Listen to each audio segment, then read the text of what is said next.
India is one among the few countries in the world that possesses nuclear weapons. But India also maintains a no first use policy that in the event of a war, it will refrain from being the first to deploy nuclear weapons against the enemy. India will retaliate with its nuclear arsenal only if it is attacked with nuclear weapons first. A few countries may misconceive this as India's weakness and hope they can destroy India using nuclear weapons. It is for this reason that it is very important to demonstrate that if any country attempts such a blunder, there will be an immediate and proportionate retaliation. This is what India's nuclear triad ensures.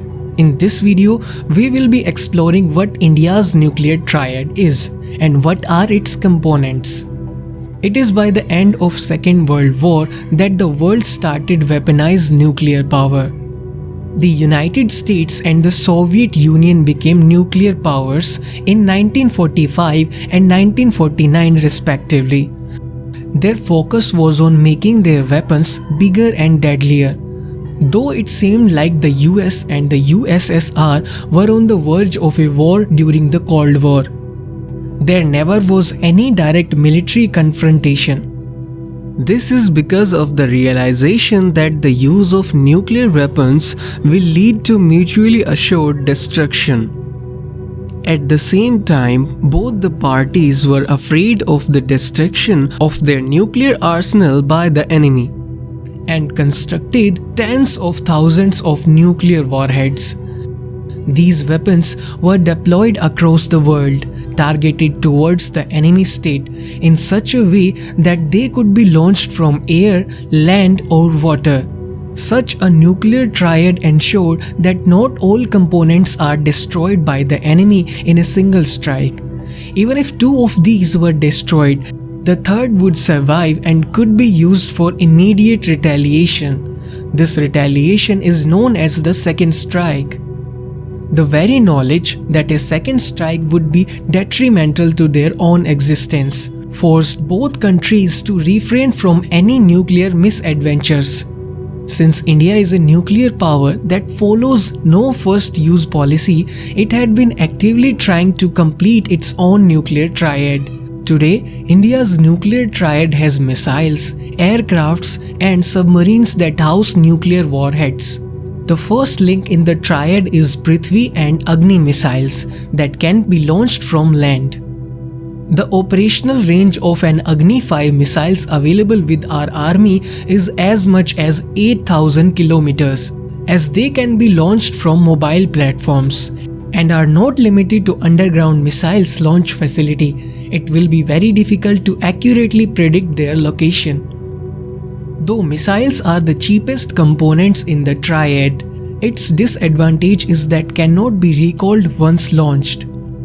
On the other hand, if we use an aircraft to launch the warheads, the attack may be cancelled even at the very last moment.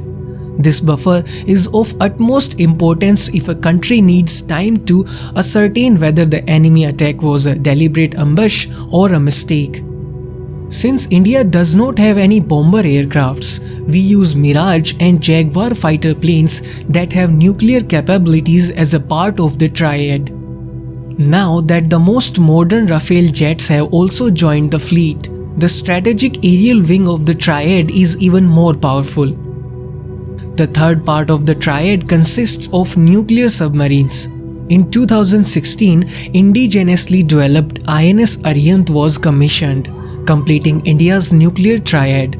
As a nuclear submarine, Arihant can remain underwater for months and can sail continuously over long distances, making it impossible for enemies to locate it accurately. For this reason, compared to land-based missiles and aircrafts, nuclear submarines are most suited for a second strike. Arihant is equipped with nuclear ballistic missiles that can be launched underwater. Currently, this arsenal consists mainly of Sagarika, a submarine-based ballistic missiles that has an operational range of 750 kilometers. India's K4 missile, that has an operational range of 3,500 kilometers, is in the last stage of its development. In the history of independent India, she has only been at the war with two countries. Both these countries are nuclear powers, and this is a major cause of concern for India.